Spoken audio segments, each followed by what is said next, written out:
Merci de me rejoindre sur cet escalier monumental placé sous la protection du plus célèbre des Gascons, d'Artagnan.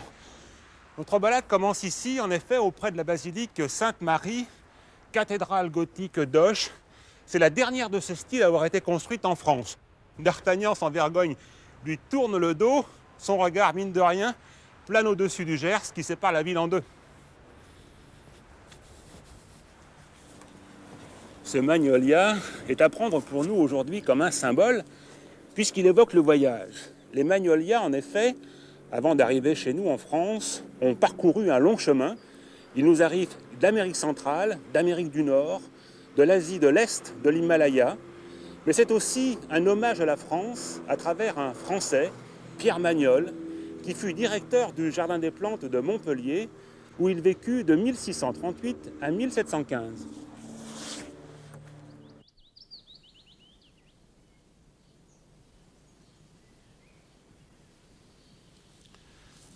Arles se trouve dans notre dos, Pau devant. Nous avons beaucoup de chance aujourd'hui car nous allons emprunter un bout de chemin de Saint-Jacques qui correspond au tracé historique et qui n'a pas été utilisé pour faire passer une route. Ceci dit, si l'asphalte recouvre aujourd'hui en bonne partie les chemins de Saint-Jacques, c'est parce que nos ancêtres ont défini des tracés tout à fait judicieux.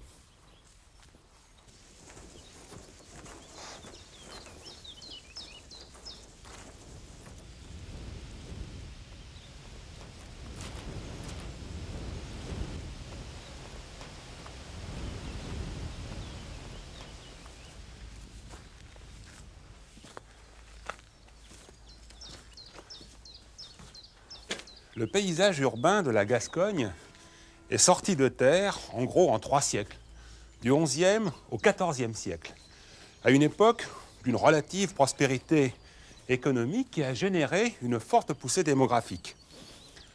Les gens, bien entendu, recherchaient la protection, la sécurité, donc ils s'installaient autour d'un fortin de bois ou de briques, et l'ensemble était ceint d'une muraille. Les maisons étaient très denses autour d'un noyau, c'est ce qu'on appelle les castelnaux, ils sont très nombreux dans le paysage de la Gascogne.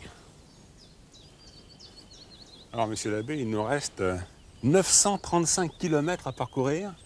Oui, j'ai fait mettre cette plaque. Arles est là-bas à l'est.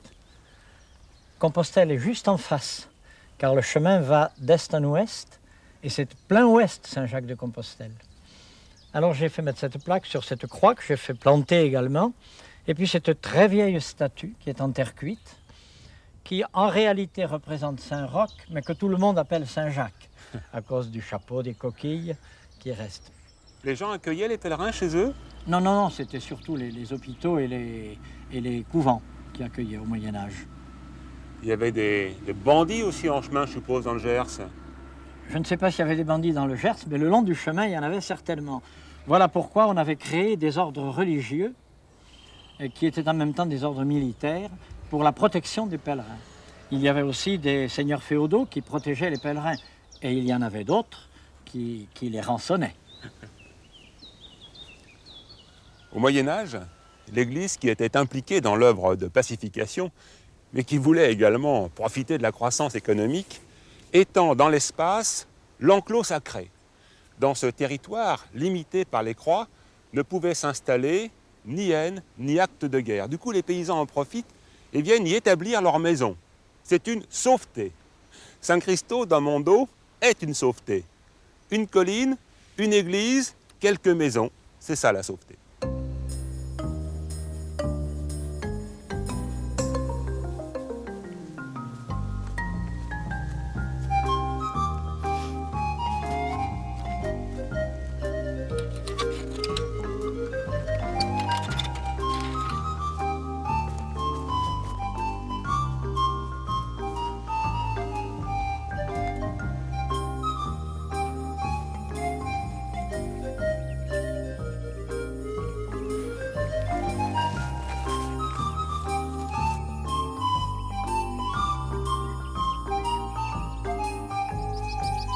La mauve sylvestre n'est pas seulement une plante de forêt. La preuve, on la rencontre sur les chemins, le long des haies, en bordure de prairies. Elle est en fleurs, mais en graines également.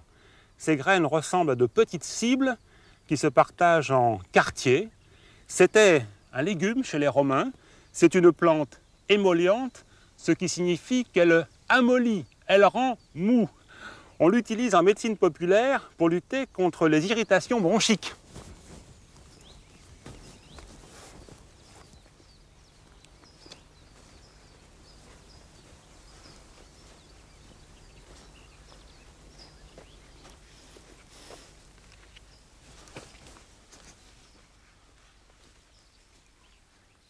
Nous sommes tout près d'une forêt de chênes, donc il n'est pas rare de rencontrer des lucanes, mais des lucanes en petits morceaux comme celui-ci, c'est tout de même assez exceptionnel.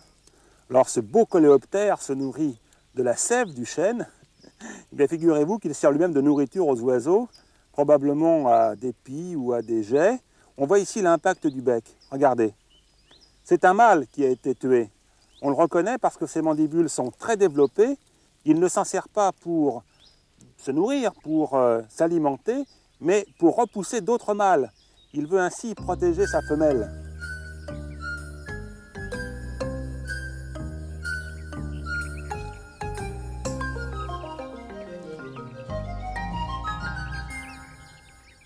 Le prunellier appartient à la famille des rosacées. C'est un arbuste très important pour la structure de la haie, parce que son bois est dur, il est solide. Ses rameaux sont raides, rigides et armés d'épines. C'est l'épine noire. Donc les petits oiseaux en profitent. Ils viennent nidifier à l'intérieur de l'ail. Ils sont ainsi très bien protégés des prédateurs. Le fruit, la prunelle, est récolté après les premières gelées. On en tire une sorte de vin et après fermentation de l'alcool. C'est un fruit intéressant parce qu'il contient de la vitamine C, des sucres et du tanin.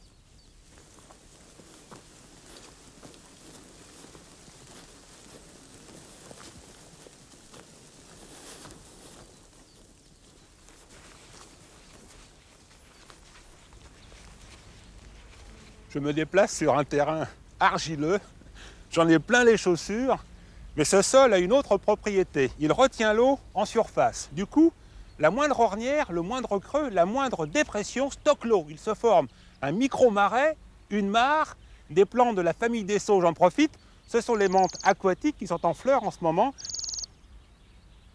Et un peu plus loin, le chanvre d'eau.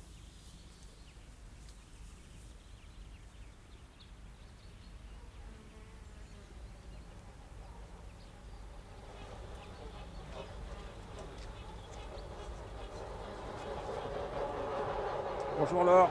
Bonjour monsieur. Vous êtes bien entouré? Oui, ça va? Il va y avoir de monde ici. Dites-moi, c'est pas des autruches ça? Non, non, quand même pas. Elles ne sont pas si grosses. Non, non, c'est tout simplement des oies. Les oies du Gers, tout simplement. C'est une espèce? Oui, bien À sûr. part? Oui, c'est une espèce. Alors, il y en a des blanches, mais il y en a des grises. Alors, Ah, mais c'est différentes variétés d'oies, oui. Bon, les blanches font du foie, les autres aussi. Bon, c'est différentes variétés. Et là, mâles et femelles sont mélangés. Ah oui, tout est mélangé, je gave tout de la même façon, avec la différence que bon, les mâles sont un petit peu plus longs à gaver, enfin certains, pas tous. Ils résistent. Ils résistent davantage. Les femelles sont plus faciles à l'engraissement, mais enfin, comme je dis, c'est pas général. Hein. Mais c'est pas ça qu'on les reconnaît quand même. Ah non, non, non, non, non, quand même Alors après, pas. on les reconnaît, les mâles comme ça, dans le Mais troupeau. bon, on les reconnaît d'abord parce qu'ils sont plus élancés, ils ont un cou beaucoup plus long, une tête beaucoup plus grosse, et puis bon, après on les sexe tout simplement. Hein. Alors tous les champs de maïs qu'on voit partout dans le Gers servent à nourrir les oies finalement. Ah oui, en grosse partie, oui, bien sûr. Oui, bien sûr. C'est du maïs que l'on récolte, que l'on fait sécher pour notre part en séchoir traditionnel, quoi. Et voilà, que l'on égrène au moment du gavage la plupart du temps. Et puis on s'en sert pour gaver. Autrefois, on ne gavait pas les oies avec du maïs. Non, on gavait les oies, mais dans le temps très très ancien, à ma connaissance, avec des figues. Et il n'est pas dit qu'un jour je ne fasse pas un essai de voir ce que ça donne.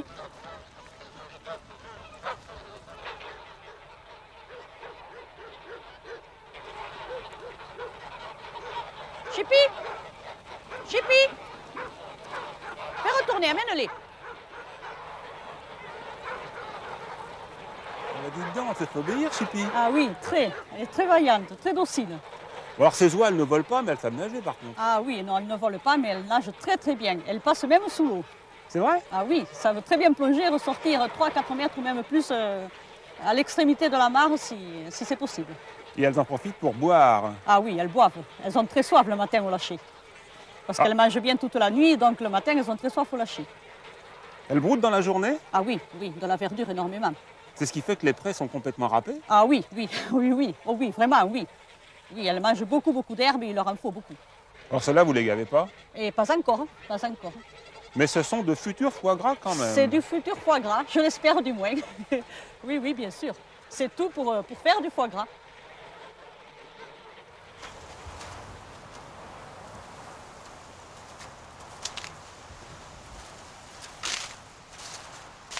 Le maïs est une plante robuste, c'est le moins qu'on puisse dire, puisqu'elle peut atteindre 2,50 m de haut. La fleur mâle se trouve tout là-haut, au sommet de la tige. La fleur femelle, pour la trouver, il faut aller chercher l'aisselle des feuilles. Aujourd'hui, on y découvre un fruit qui prend la forme d'un épi cylindrique. Son origine, quelque part au Mexique ou au Guatemala. Une chose est certaine, c'est que le maïs n'existe pas à l'état sauvage. L'espèce qui est cultivée aujourd'hui est probablement issue d'une espèce disparue ou encore inconnue. Mais on pense plutôt qu'il s'agit d'un hybride dont on croit connaître les parents. Figurez-vous que ce maïs, si l'homme n'existait pas, eh bien, il aurait disparu depuis belle lurette. Il est cultivé en effet depuis 2500 ans avant Jésus-Christ au moins. Une chose est certaine, c'est qu'il est incapable de disséminer ses graines et de se défendre contre les agressions d'autres plantes. L'homme lui est indispensable.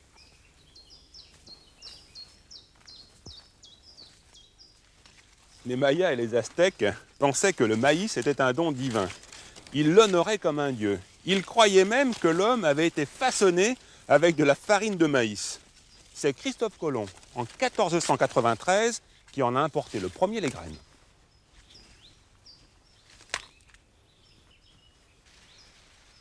À condition de ne pas manger que cela, car le maïs ne contient pas toutes les vitamines essentielles, c'est une plante intéressante, car on mange son épi jeune, sa graine en farine, on peut la manger bouillie, on peut la manger crue, on peut la manger grillée, on peut la manger fermentée. Son germe pressé donne une huile excellente et sa barbe, une poignée, jetée dans 1 litre d'eau bouillante, donne une infusion aux propriétés calmantes et diurétiques.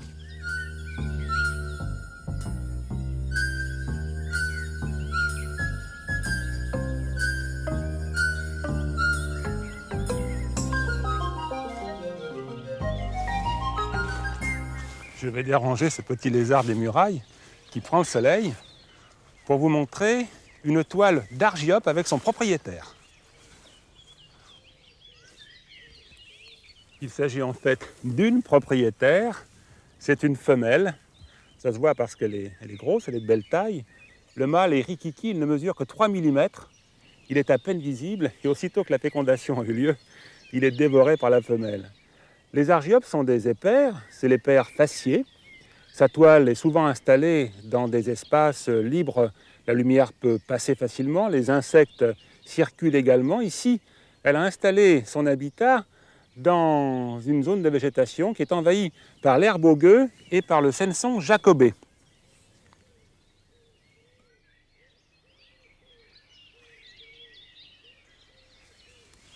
Je me déplace au beau milieu d'une forêt de prêles. Je me croirais avec un peu d'imagination au secondaire à l'époque des grands reptiles. En fait, les prêles sont beaucoup plus petites aujourd'hui. Cependant, celle-ci, la prêle des marécages, est la plus grande prêle d'Europe. Elle peut atteindre 2 mètres de haut. Sa tige est droite. De place en place, il y a des nœuds recouverts d'une gaine dentelée. Et de cet endroit partent des rameaux qui ne possèdent pas de feuilles. Quand on passe la main, quand on la caresse, on a un contact rugueux.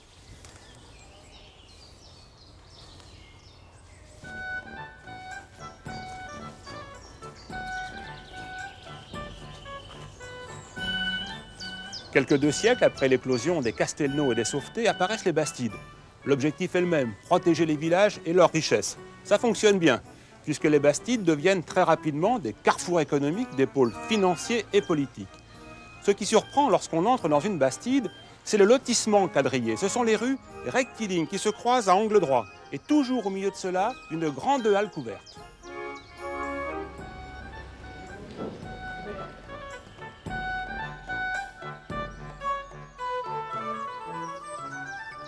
Il n'est pas banal de rencontrer sur un chemin de Saint-Jacques-de-Compostelle un bâtisseur de haies.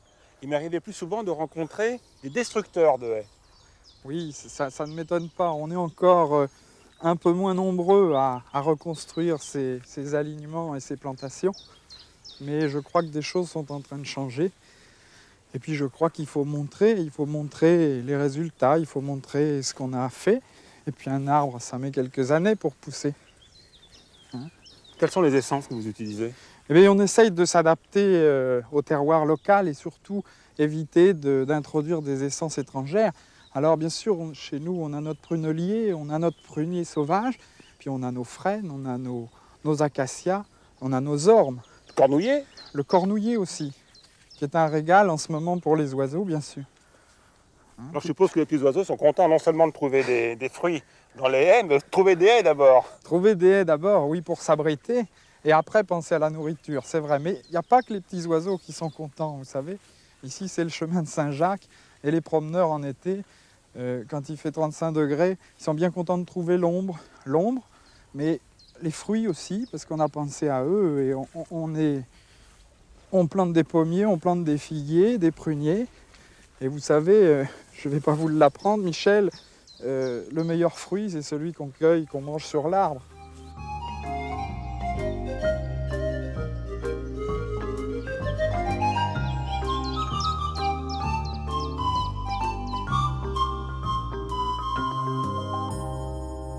Imaginez un pèlerin qui part d'Autriche et qui pendant des mois va sillonner des sentiers en direction de Saint-Jacques-de-Compostelle. Il va traverser des paysages différents, se frotter à des climats différents, rencontrer une foule de gens très différents, des pèlerins, des autochtones. Par la force des choses, il est obligé de s'imprégner de leurs habitudes de vie, de leur culture. Lui-même apporte ses propres valeurs. Il s'opère des échanges. Figurez-vous qu'à cette époque, déjà, le pèlerin pouvait être considéré comme un opérateur culturel.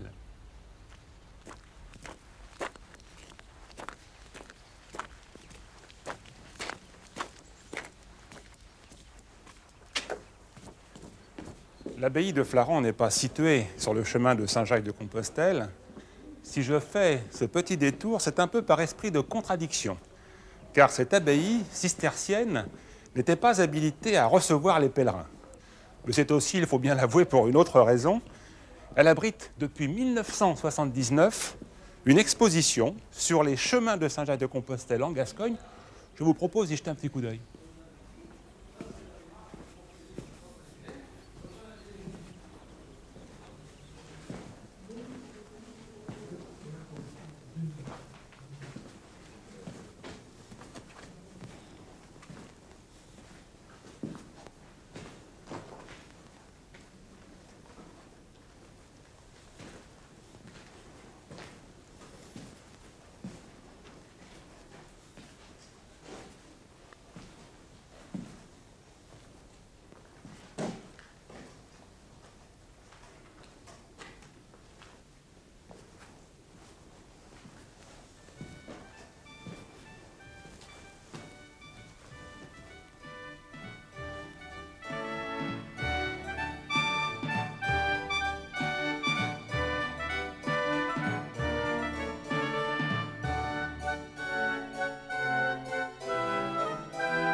Dans l'extrême sud-ouest de la France, du mont Saint-Sauveur, tout près de Saint-Palais, la chaîne des Pyrénées est en vue. Pour le pèlerin, en route vers Saint-Jacques-de-Compostelle, c'est un signe encourageant, c'est une main tendue, bien que la traversée des Pyrénées soit dangereuse et qu'il reste encore plus de 800 km à parcourir. Mais avant, il va nous falloir donner un sérieux coup de rein à partir de Saint-Jean-Pied-de-Port en empruntant la route des Crêtes qui va nous permettre d'atteindre l'Espagne et de plonger vers Roncevaux. Dans l'autre dos, le chemin a été long, je devrais d'ailleurs plutôt dire les chemins, car à cet endroit précis que l'on appelle Gibraltar, cette stèle signale la jonction de 3 chemins qui conduisent vers Saint-Jacques-de-Compostelle. Celui de Tours qui passe par Bordeaux, celui de Vézelay qui passe par Périgueux et celui qui passe par Le Puy et Conques. Le 4e chemin, qui traverse une grande partie du sud de la France, franchit les Pyrénées un peu plus à l'est et rejoint le Gros de la Troupe à Estella.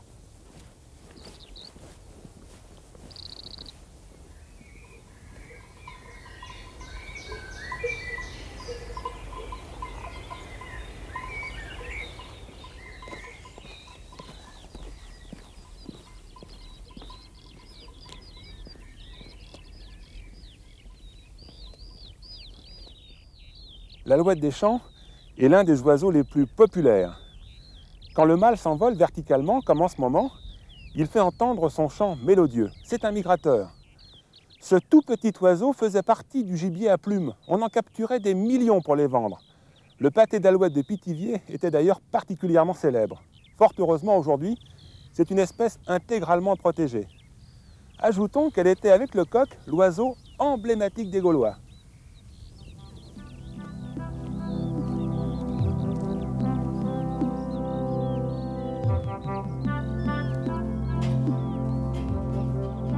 Vous êtes le gardien des lieux? Non, pas spécialement, je me promène, je suis comme vous, j'admire le paysage. Et qu'est-ce que vous me Magnifique. tendez là? Si vous voulez mettre un petit mot, c'est en quelque sorte le livre d'or Des pèlerins? des pèlerins. Voilà. Ah ouais d'accord, allez tiens, Voilà, voilà. je vais noircir la page. Les chemins font le tour de la terre, ils sont tracés par les hommes pour les hommes. Les chemins sont des creusets à l'intérieur desquels les cultures se fondent et se mélangent pour enrichir l'esprit.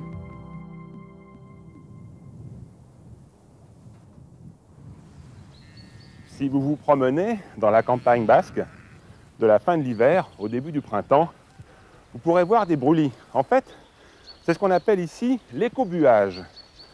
C'est une méthode archaïque qui permet de fertiliser le sol. Le système est simple, on retourne les mottes, on met les racines à l'air libre, on met le feu, les racines brûlent, l'herbe sèche également, et les cendres viennent fertiliser le sol. Mais rassurez-vous, la plupart des graines qui restent dans le sol ne sont pas détruites par le feu, au contraire, elles sont stimulées par la chaleur et par la lumière. La prairie se met à reverdir, l'herbe est tendre et très appréciée des brebis.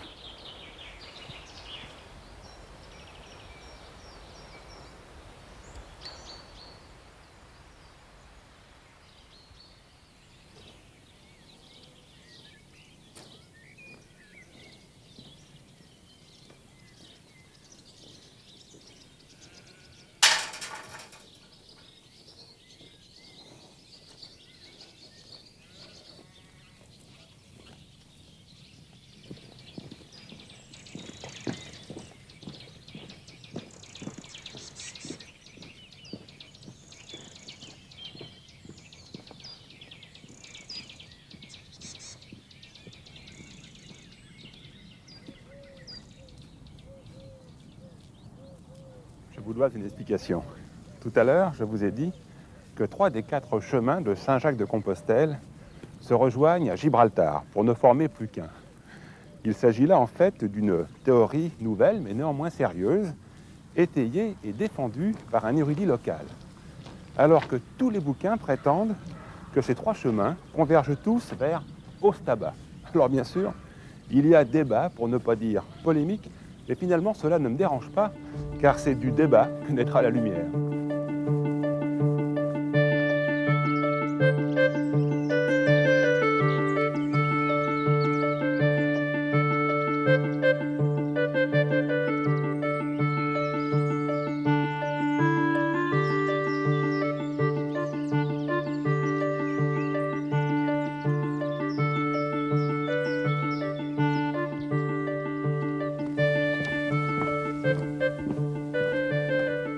Nous voici à Saint-Jean-Pied-de-Port, drôle de nom, n'est-ce pas? En basque, Donibane Garazi. pays du dieu Garus.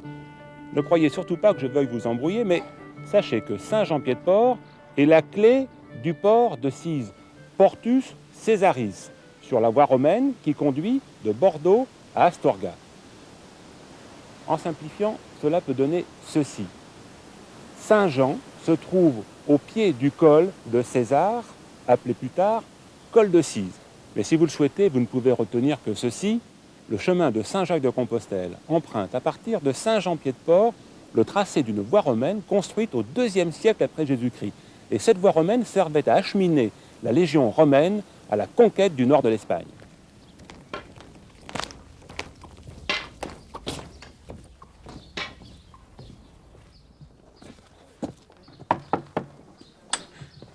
Pardon. Vous êtes pèlerin, je vous ai reconnu, vous avez la coquille dans votre sac à dos. Oui, tout à fait. Vous passez la nuit ici? Oui. Et demain, vous empruntez le chemin des Crêtes? Et demain, je pars par le chemin des Crêtes pour rejoindre Roncevaux. Alors on se Pour me retrouvera. retrouver en Espagne. On se retrouvera. Eh bien, Au avec revoir. plaisir. Au revoir. Merci.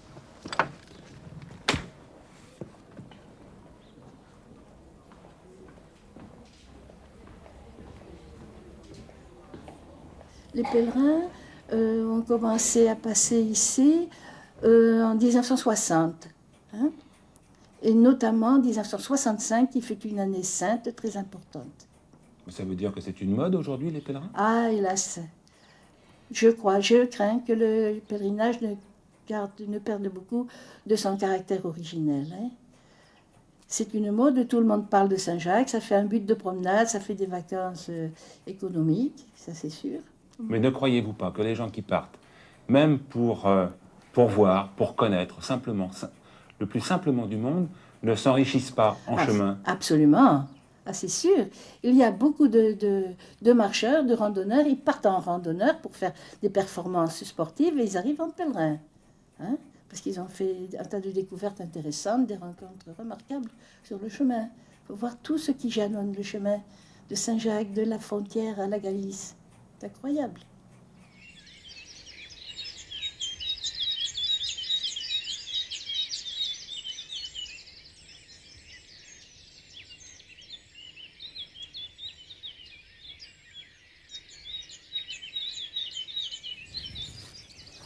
La fougère aigle est une plante robuste puisqu'elle peut atteindre 2 mètres de haut. On la trouve surtout sur les sols dépourvus de calcaire ou décalcifiés. Les grès, les granites, les sables. C'est ce qui fait qu'elle est très présente en Bretagne, dans les Vosges et ici dans le Pays Basque, où on l'utilise encore comme fourrage, mais surtout comme litière. Et figurez-vous qu'on a beau la couper intensivement, elle repousse à chaque printemps.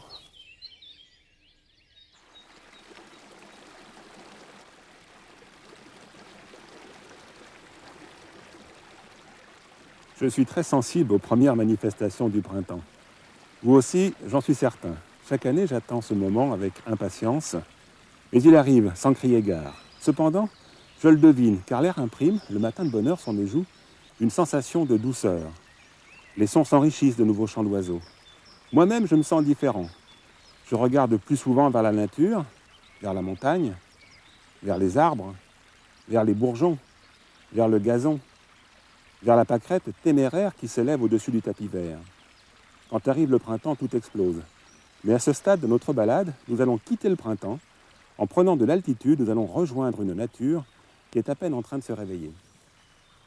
S'il y a des arbres qui inspirent les poètes, je pense que ce châtaignier installé à la fourche de 2 routes sur le chemin de Saint-Jacques en fait partie. Le site d'origine du châtaignier se trouve dans le bassin méditerranéen, dans les pays du Proche-Orient, jusqu'en Iran. Dans ces civilisations, on appelait la châtaigne la noix d'Héraclion, le gland de Sardaigne ou la noix de Cataigne. En Espagne, la châtaigne était utilisée dès la préhistoire. On en a trouvé la preuve dans des fouilles préhistoriques qui remontent jusqu'au néolithique.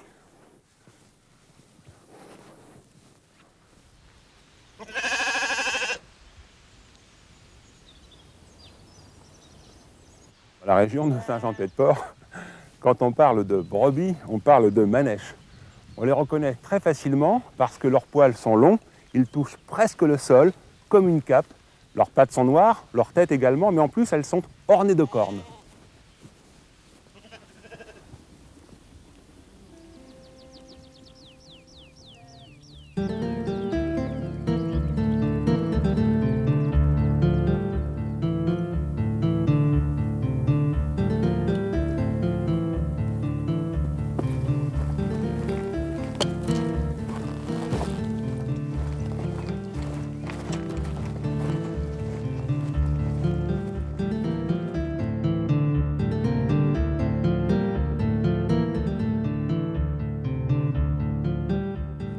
Bruno, là, tu as déjà fait un bon bout de chemin ce matin?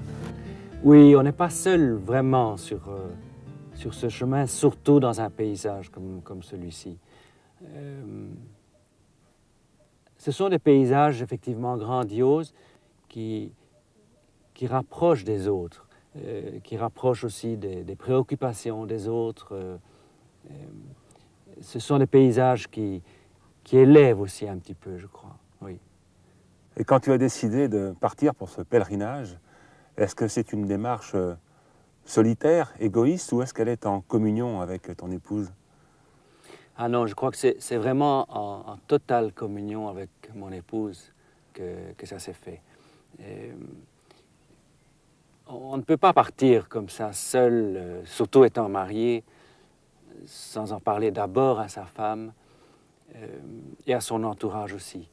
Parce que je crois que tout au long du chemin, on a aussi besoin du soutien des autres, de savoir qu'ils sont là présents par la pensée qui vous porte et réciproquement que nous portons aussi les autres en chemin de pèlerinage, d'une certaine façon. Quand tu vas revenir, est-ce que tu vas dire que tu as fait ce pèlerinage? Non, non, ce sont des choses qui sont partagées. On ne peut pas tout partager parce qu'il y a l'expérience du chemin qui est souvent intérieur, mais c'est sûr que je crois que ce sera une très grande joie de pouvoir dire qu'on a fait ce pèlerinage. Et puis, je suis aussi chargé par toute une série de personnes en Belgique d'apporter à Saint-Jacques des intentions qui leur sont chères. Et c'est important pour ces personnes qu'elles sachent que je suis arrivé à Saint-Jacques et que j'ai pu déposer là leurs intentions.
Mais en quoi le nourrissage de vautours intéresse-t-il l'ONC, l'Office national de la chasse? Bon, mais l'Office national de la chasse s'occupe de toute la faune, qu'il s'agisse d'espèces protégées ou d'espèces gibier. Donc c'est tout à fait dans les attributions des agents de l'ONC. Vous jouez vraiment un rôle très important parce que non seulement vous nourrissez les vautours, mais en même temps vous débarrassez les fermes, je suppose, les élevages de cadavres d'animaux. Parce que c'est une bonne façon de s'en débarrasser finalement, c'est hygiénique. Tout à fait. Je considère que je rends tout de même un service assez important puisque le fait d'avoir un cadavre dans une ferme, quel que soit le jour de la semaine, c'est 7 jours sur 7 que j'assure ce nourrissage. Donc dans la journée même, je débarrasse l'animal mort. Et qu'en pensent les chasseurs eux-mêmes? Les chasseurs sont tout à fait d'accord. Parce qu'il ne faut pas oublier que parmi les chasseurs, beaucoup sont déjà eux-mêmes éleveurs ou agriculteurs. Donc ça les intéresse. C'est une opération d'ailleurs qui se fait depuis les années 72, parce qu'on s'était rendu compte qu'aux environs des années 70, que la population des vautours fauves se cassait la figure à 100 à l'heure. Il ne restait plus que quelques dizaines de couples. Et je peux vous dire qu'à l'époque, donc, on estimait à peu près une soixantaine le nombre de la population existante. Et aujourd'hui, en 1996, on en est quand même à peu près à 400 individus. Donc on peut, sans prétention, dire que le nourrissage y est pour quelque chose. Finalement, quand on réfléchit un peu, quand on y regarde d'un peu plus près, L'Office national de la chasse ne prend aucun risque à nourrir les vautours fauves, puisque les vautours ne chassent pas le gibier des chasseurs. Ils sont exclusivement charognards.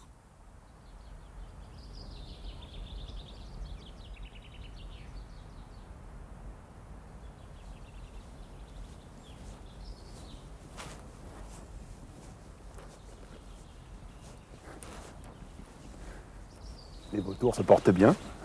Ah oui, très bien. On en voit pas mal en Pays Basque. Je crois qu'on en voit de plus en plus. Il y a aujourd'hui 10 fois plus de vautours qu'il y a 20 ans. Donc c'est vraiment un peu le baby-boom, quoi. Et parallèlement à cette augmentation de vautours fauves, on n'observe pas d'augmentation de vautours percnoptères ou de gypaètes barbus. Et ils mangent les os. Qui mangent des os. Et qui sait les casser quand ils sont trop gros. Il est capable de les prendre dans ses serres et de les envoyer sur des rochers pour qu'ils éclatent. C'est pourtant un complément extraordinaire, le vautour fauve et le gypaète, par exemple. Ah oui, absolument. C'est une parfaite hiérarchie, je dirais, de la montagne basque, puisque tous ces oiseaux ont chacun leur rôle à jouer successivement sur une carcasse. Il y en a un qui va manger les viscères, il y en a un qui va manger les petits fragments, il y en a un qui va manger les os. Et autrefois, il y avait le vautour moine qui, lui, était capable de manger la peau, les tendons, les parties les plus coriaces. Celui-ci a disparu.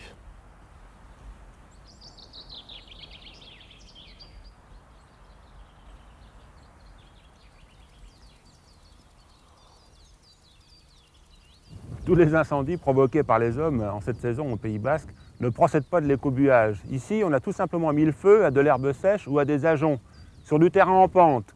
Alors du coup, la nature en subit les conséquences parce que la végétation se dégrade et le sol perd sa protection naturelle. Du coup, l'érosion en profite.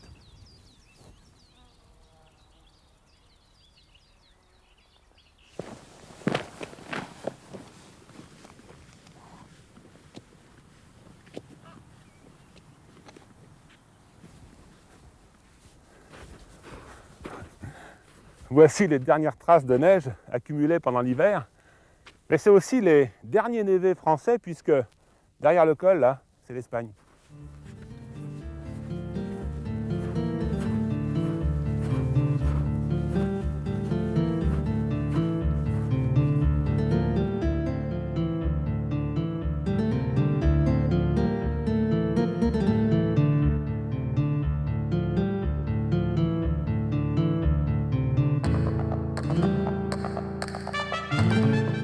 Nous avons traversé les Pyrénées sans aucune difficulté. Ce n'était pas le cas des pèlerins qui autrefois devaient non seulement se frotter au relief et au climat, mais en plus devaient résister aux attaques. On les tuait quelquefois pour leur prendre leur peu de biens. On les rançonnait au passage des gués.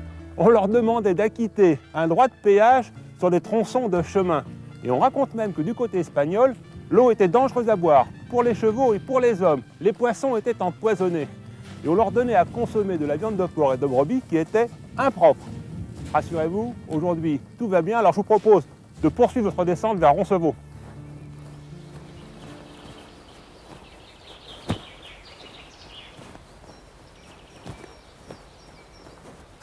Il est impossible de manquer le col d'Ibagneta, tout simplement parce qu'il est balisé par un énorme monument en granit à la mémoire de Roland. Je vous propose même d'ailleurs de faire un petit peu d'histoire, un retour en arrière. Dans la chanson, on nous raconte que l'arrière-garde de l'armée de Charlemagne, conduite par Roland, fut attaquée par les Sarrasins dans le défilé de Roncevaux. En réalité, il semble que ce soit les Basques qui, pour se venger du pillage de Pampelune par l'armée de Charlemagne, qui a décidé le 15 août 778 de régler son compte à la petite route conduite par Roland.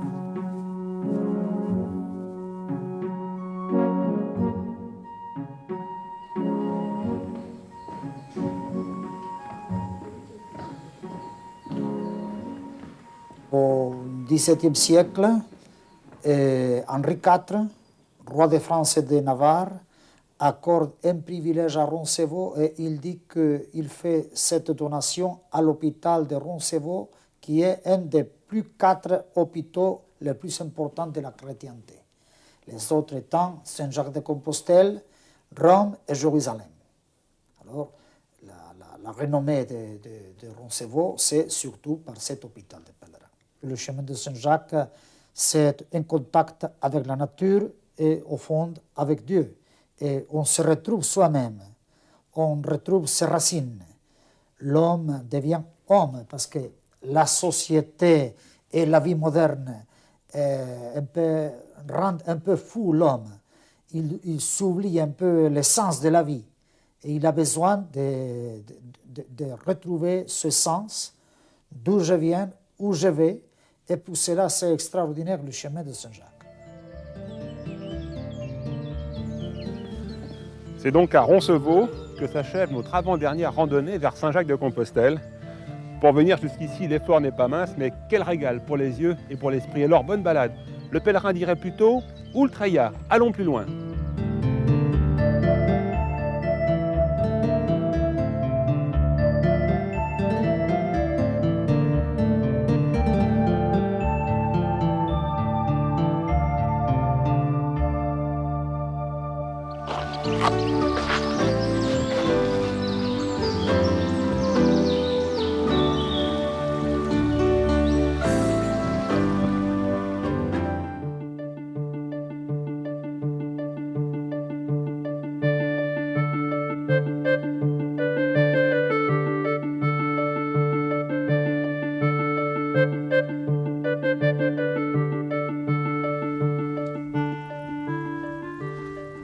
Après avoir franchi les Pyrénées, à partir de Saint-Jean-Pied-de-Port, me voici maintenant en Espagne, toujours sur le chemin de Saint-Jacques-de-Compostelle. Tout près d'ici se trouve un petit village, Ocebreiro. C'est le seuil de la Galice, c'est l'entrée en Galice. L'itinéraire qui me reste à parcourir est très simple, je ne me perdrai pas, d'autant plus que le nom des localités que je vais traverser chante dans ma tête. Tricastella, Sarria, Puerto Marin, Melide, Saint-Jacques-de-Compostelle.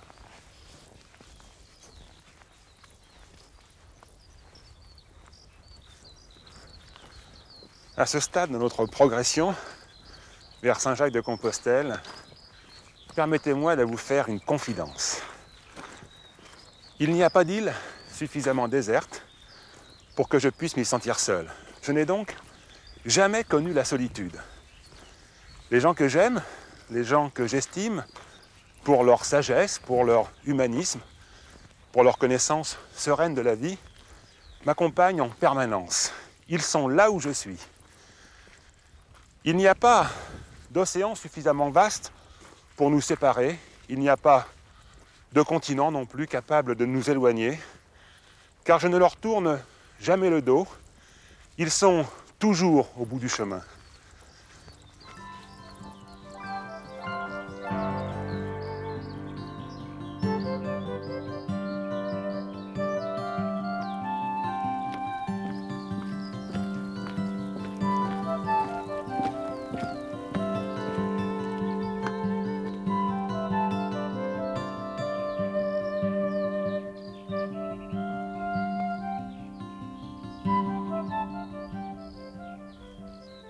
Il n'y a plus aujourd'hui dans ce petit village que 19 personnes.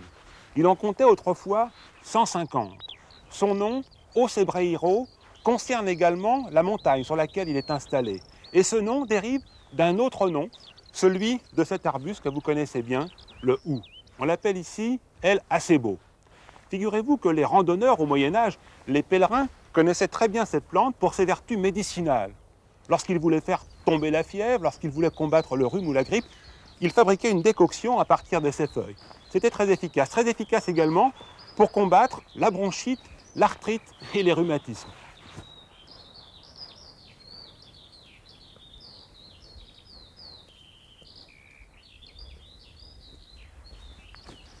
Le village d'Ocebreiro ne manque pas d'intérêt. Il possède même encore quelques maisons qu'on appelle des paillosas, qui sont des maisons d'origine celte, et l'une d'entre elles était encore habitée en 1970.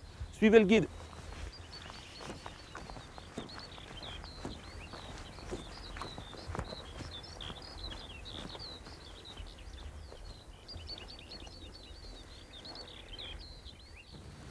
Vous avez peut-être remarqué que je suis assis sur un tabouret, un trépied, très bas.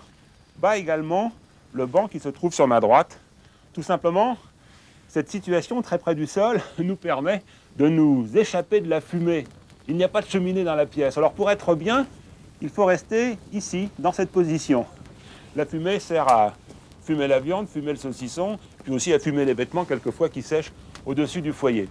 Si j'avais le temps, je vous préparerais une soupe d'herbes sauvages que j'irais chercher autour de la maison, des orties, des cardons sauvages, et je fabriquerais cette soupe dans ce chaudron que j'irai ensuite accrocher au bout de cette crémaillère. Je la disposerai au-dessus de la flamme. L'eau va chauffer. Quand la soupe sera faite, je me servirai de cette louche. Cette énorme louche. Elle pourrait presque même servir à chasser les brigands.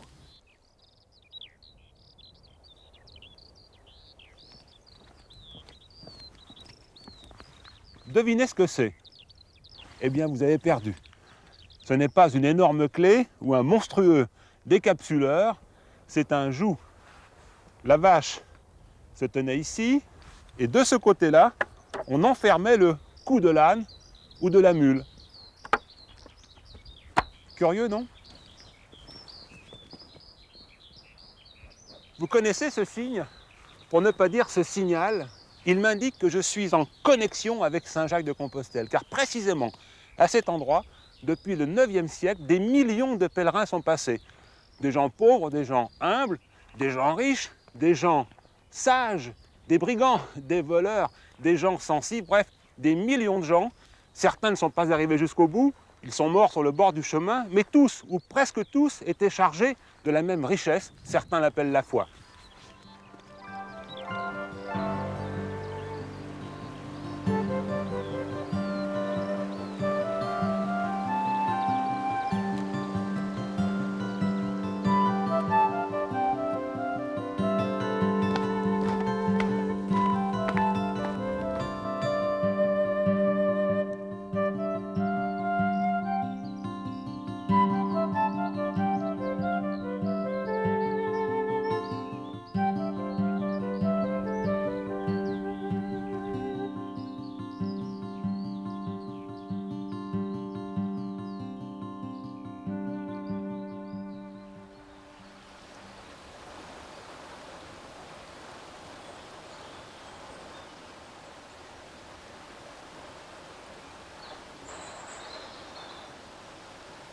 Buenas tardes, Pipo. Hola, muy buenas.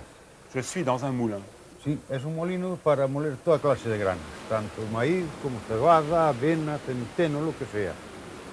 Y en este de aquí, este es solamente para el ganado. Je retiens au moins une chose de cette courte rencontre.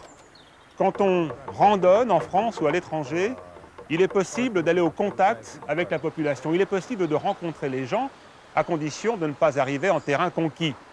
Si on respecte les gens, précisément, ils vous livrent leurs secrets, ils vous parlent de leur vie, ils vous montrent leur savoir-faire, ils vous l'expriment. Alors, le pèlerin curieux, qui est attentif, qui sait écouter et qui sait regarder, à la fin de son long voyage, devient une véritable encyclopédie.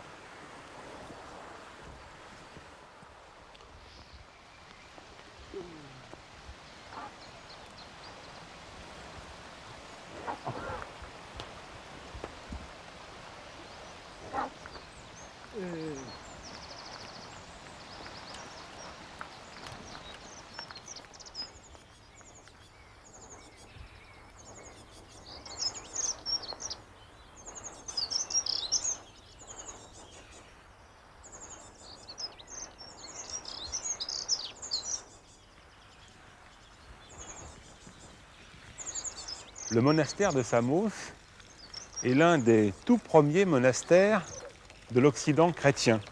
Certains prétendent qu'il a été fondé au VIe siècle, c'est vous dire son ancienneté. Situé sur le chemin de Saint-Jacques, il est très vite devenu un lieu, une étape pour le pèlerin. Une étape de repos pour le corps, mais également pour l'esprit.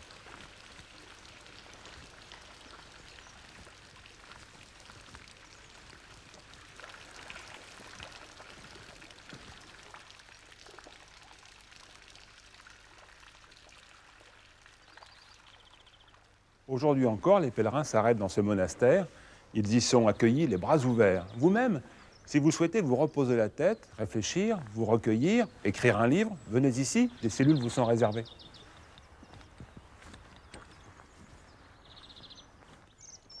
Pour s'orienter dans le paysage, il est quelquefois nécessaire de s'appuyer sur des points de repère. Alors cela peut être un monastère, cela peut être un pont, une rivière, une montagne, cela peut être également un cyprès, car depuis longtemps, les hommes utilisent cet arbre comme balise. Il indique la position d'un cimetière, la position d'une église. Pour nous, aujourd'hui, il indique un lieu de rendez-vous avec un personnage qui va nous accompagner un bout de chemin en direction de Saint-Jacques. Il s'agit de Rhésus.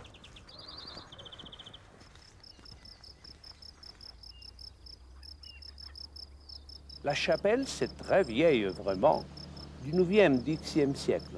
C'est une église mozarave, une tradition qui se voit en Galice à cette époque. Et les cyprès situent la chapelle. C'est comme un phare. C'est très vieux quand même. Il a au moins 2 siècles, à mon avis.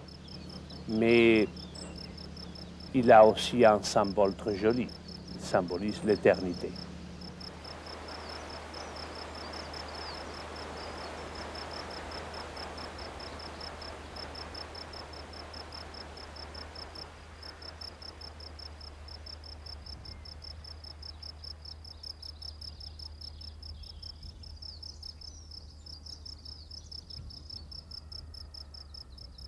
Le pèlerin, quand il regarde cette église, qui voit Compostelle depuis la porte, parce qu'elle est orientée à l'ouest, il trouve très près de lui. Disons qu'à 1 mètre, tu le vois, une vision vraiment dramatique du diable, avec 2 cornes. Et là-haut, on voit une vision de Christ aux bras élevés.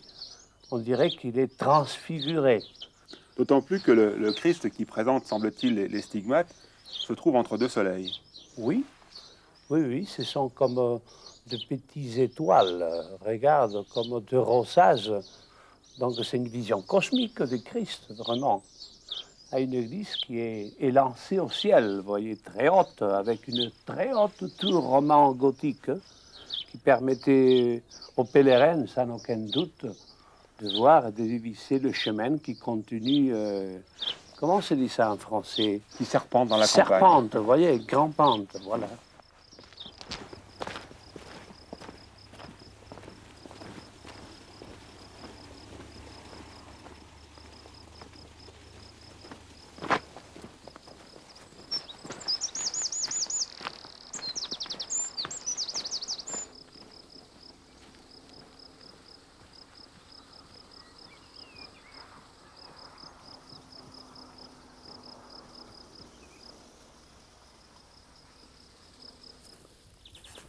Je suis très heureux de traverser une chênaie, parce que c'est vrai qu'en Galice, aujourd'hui, on trouve beaucoup moins de chênes, mais au contraire, beaucoup plus d'eucalyptus. J'ai l'impression qu'on a coupé le chêne. C'est la réalité. Actuellement, la Galice produit plus de 40% des eucalyptus d'Espagne, et une chênaie, c'est déjà une découverte. Celle-ci, c'est petite. Il y a d'autres qui sont notamment plus grandes. Et pour nous, était le lieu de rencontre pour le foire à bestiaux, pour les danses populaires, le fête paroissiale, et disons que même pour faire les étés après les moissons, une belle sieste.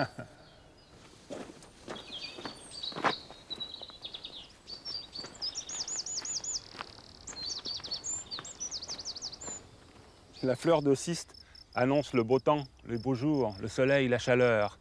C'est une plante de lumière, mais trop c'est trop.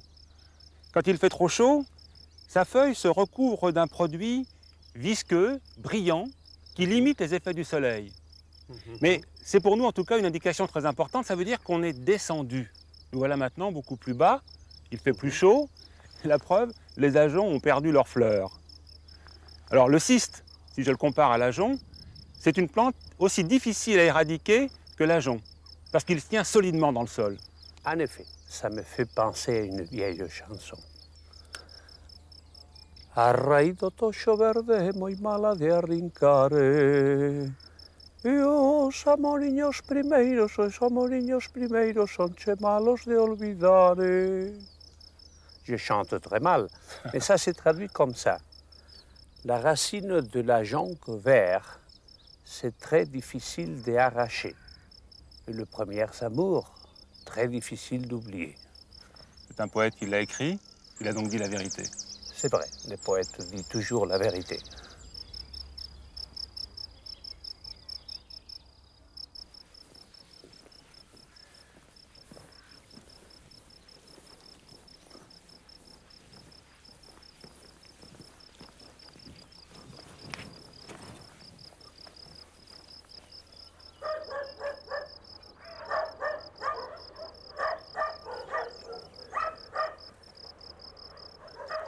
Alors là, maintenant, on est vraiment tout près de Mélide. Et On est à cette toute côté. petite chapelle est intéressante, tu me disais tout à l'heure, parce qu'elle regroupe 3 époques, le roman, le gothique et le baroque. Effectivement, tu vois les corbeaux romans, Exact. cette modeste, sobre façade baroque, sous les clochers. Et le portail, c'est très beau, c'est gothique. C'est la louange à la Vierge Marie et son petit enfant Jésus.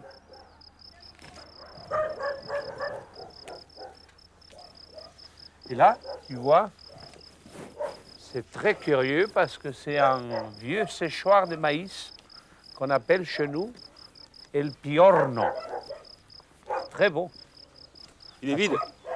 Il est vide, hein? Oui. C'est pas la saison.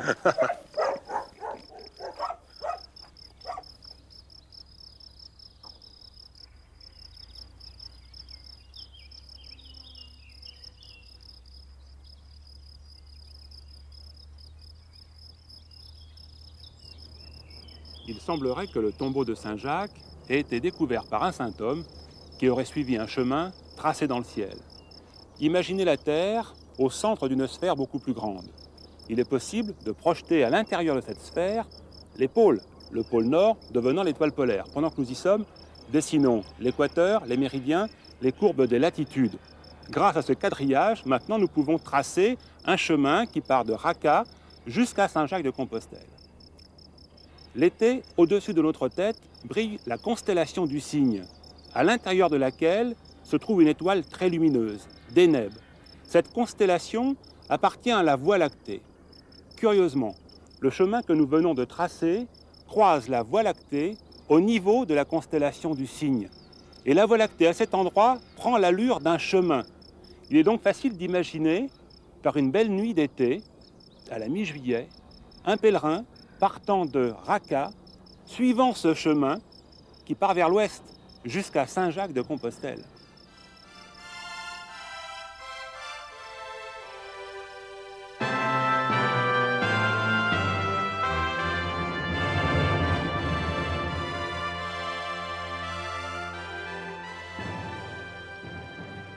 Bruno, tu es parti de Belgique et ça représente combien de kilomètres au total? Ça fait à peu près 2000 km.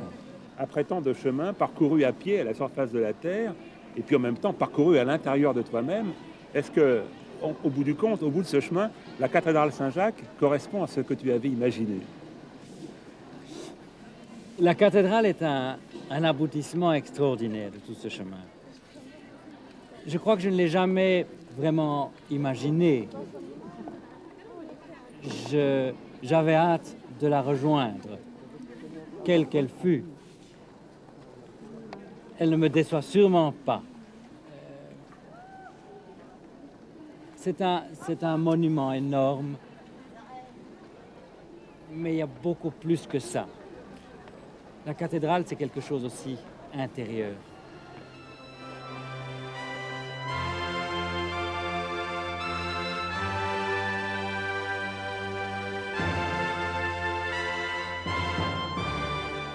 Tu pars demain rejoindre la famille. J'imagine que l'émotion est très forte. L'émotion est grande, oui, parce que ça fait donc pratiquement 3 mois que j'ai quitté les miens. Beaucoup de choses se passent pendant 3 mois et à la fois peu de choses. Il me faut maintenant du temps aussi, je crois, pour décanter tout ce qui a été vécu pendant cette période, de mon côté tant que du côté de ma famille. Et peut-être que le chemin de Saint-Jacques ne fait que commencer.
musique ne véhicule pas que des sons, elle véhicule bien entendu des harmonies, elle participe également à l'équilibre de notre intellect.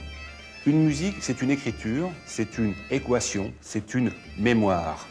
La nature nous fournit des musiques, les cultures aussi. C'est pourquoi je crois que les musiques sont des miroirs dans lesquels se reflète la conscience des hommes à travers les époques. Un peu comme cette musique née en pays celte, interprétée couramment ici en Galice.